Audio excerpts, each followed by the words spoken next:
So మనము first నేర్చుకున్న topic వచ్చేసి స్టీరియో కెమిస్ట్రీ. నేను ఈ టాపిక్ మొత్తం కూడా నా క్లేడన్ బుక్లో చూసి నేర్చుకున్నాను. ఓకే, సో ఈ టాపిక్ మొత్తం కూడా క్లేడన్ మీద బేస్ అయి ఉంటుంది, Clayden text book. So firstly stereochemistry. అసలు స్టీరియో అంటే ఏంటి? ఫస్ట్లీ స్టీరియో అంటే 3D arrangement of atoms in a molecule. So molecules అనేవి ఎలా అరేంజ్ అవుతాయో దాన్ని బట్టే దాని యొక్క properties, like chemical properties and physical properties both కూడా దాని మీద బేస్ అయి ఉంటుంది. సో స్టీరియో కెమిస్ట్రీ నేర్చుకోవడం అనేది మోస్ట్ ఇంపార్టెంట్ అనమాట. ముందు ఇలా ఎగ్జాంపుల్స్ చెప్తాను, దానివల్ల మీకు ఇంకా తెలుస్తుంది లైక్ స్టీరియో కెమిస్ట్రీ మనం ఎందుకు నేర్చుకోవాలి, అలా నేర్చుకోవాలనేసి. సో ప్రజెంట్ వీడియోలో అయితే మనం స్టీరియో కెమిస్ట్రీ అసలు ఎందుకు నేర్చుకోవాలన్నదే వీడియో అనమాట. సో చూడండి తప్పకుండా లాస్ట్ వరకు. స్టీరియోకి ఒక పెద్ద హిస్టరీ ఉందన్నమాట. మనము ఈరోజు ఆ హిస్టరీ నుంచే స్టార్ట్ చేద్దాము. యాక్చువల్గా థాలిడోమైడ్ డిజాస్టర్.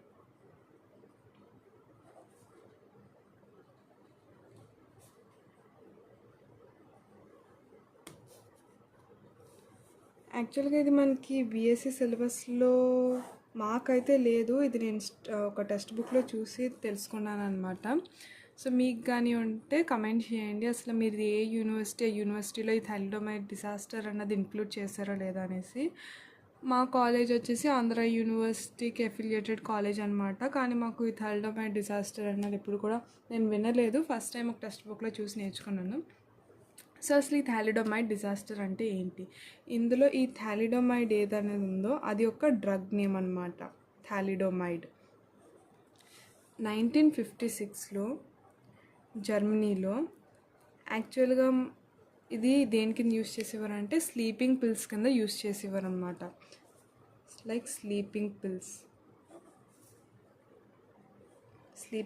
కింద దీన్ని యూస్ చేసేవారు.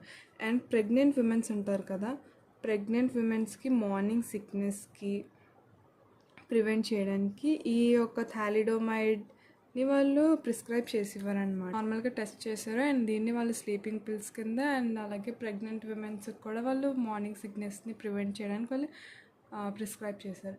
అయితే 1961, ఇది 1956లో దీన్ని డిస్కవర్ చేశారు కదా. 1961లో ఏమైందంటే nearly 10,000 new babies in Germany వాళ్ళు ఏంటంటే డిఫార్మ్డ్ లిమ్స్తో పుట్టారనమాట. డిఫార్మ్డ్ లిమ్స్ అంటే మనకి హ్యాండ్స్ అండ్ లెగ్స్ ఎలా ఉన్నాయో అలా కాకుండా వాళ్ళు డిఫార్మ్డ్ లిమ్స్తో పుట్టారు. సో ఏంటి దీని వెనకాల రీజన్ అని చాలామంది తెలుసుకున్నారు. లాస్ట్కి వాళ్ళు తెలిసింది ఏంటంటే ఈ థాలిడోమైడ్ అన్నది వాళ్ళు ఒక కాన్ఫిగరేషన్లో ఇచ్చారనమాట. లైక్ ఇప్పుడు మన స్టీరియో కెమిస్ట్రీ అని తెలిసినట్టే మనకు ఫస్ట్ గుర్తొచ్చేవి R&S, DL కాన్ఫిగరేషన్స్ మనకు తెలుసు కదా. సో అలాగా వీళ్ళు కాన్ఫిగరేషన్లో ఈ యొక్క డ్రగ్ని వాళ్ళకి ప్రొవైడ్ చేస్తే అది మన ఇంటర్నల్ సిస్టమ్ వల్ల, మన లోపల బాడీలో జరిగే మెకానిజం వల్ల ఈ అన్నది S కింద ఇంటర్ కన్వర్ట్ అయిపోయి ఈ అన్నది మనకి సేఫ్ అనమాట. ఈ ఫామ్లో ఉన్న థాలిడోమైడ్ అనేది మనకి సేఫ్, ఎవరికైనా ఇవ్వచ్చు, స్లీపింగ్ పిల్స్ కింద అండ్ ప్రెగ్నెంట్ విమెన్స్కి కూడా ప్రొవైడ్ చేయొచ్చు.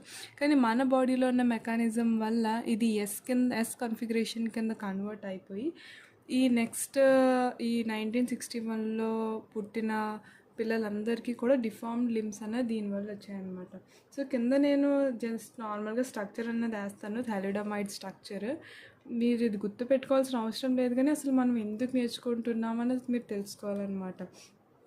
సో ఫస్ట్ ఒక బెంజిన్ రింగ్ వేసి ఆ బెంజిన్ రింగ్కి double bond CO which is connected to N.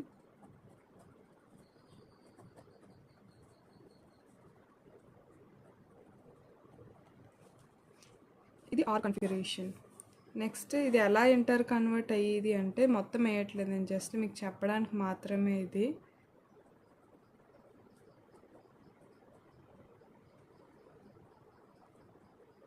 ఇలా కన్వర్ట్ అయిందన్నమాట. ఈ ఉన్నది మనకి సేఫ్, ఈ కాన్ఫిగరేషన్ అన్నది మనకి సేఫ్ అండ్ DS కాన్ఫిగరేషన్ అన్నది మనకి నాట్ సేఫ్ అన్నమాట. సో అది సో స్టీరియో కెమిస్ట్రీ తెలియకపోతే మనకి అంత ఇంపాక్ట్ అనేది మనకి చూపించేది. అదే మనకు ముందే తెలుసుంటే దీంట్లో R&S కాన్ఫిగరేషన్ అంటే మనం ఇంకా కొంచెం జాగ్రత్తగా ఉండేవాళ్ళు మేము.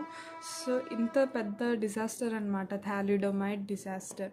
సో దీన్ని బట్టి మీకు అర్థమయ్యే ఉంటుంది మనం ఎందుకు స్టీరియో కెమిస్ట్రీ అన్నది నేర్చుకుంటున్నాము. ఓకే. సో నెక్స్ట్ వీడియోస్లో మనము అసలు మనం నేర్చుకున్నాం కదా ఆర్ఎన్ఎస్. ఈ ఆర్ఎన్ఎస్ కన్ఫిగరేషన్స్ మనం ఎలా ఇవ్వాలి, నెక్స్ట్ డిఎన్ఎల్ కన్ఫిగరేషన్స్ ఉంటాయి. మనం నెక్స్ట్ వీడియోస్లో అన్నీ కూడా దీని బేసిక్స్ నుంచి మనం నేర్చుకుంటున్నాం. Thank you. మీకు ఏమైనా డౌట్స్ ఉంటే కమెంట్ సెక్షన్లో తప్పకుండా కమెంట్ చేయండి. Thank you so much for watching this.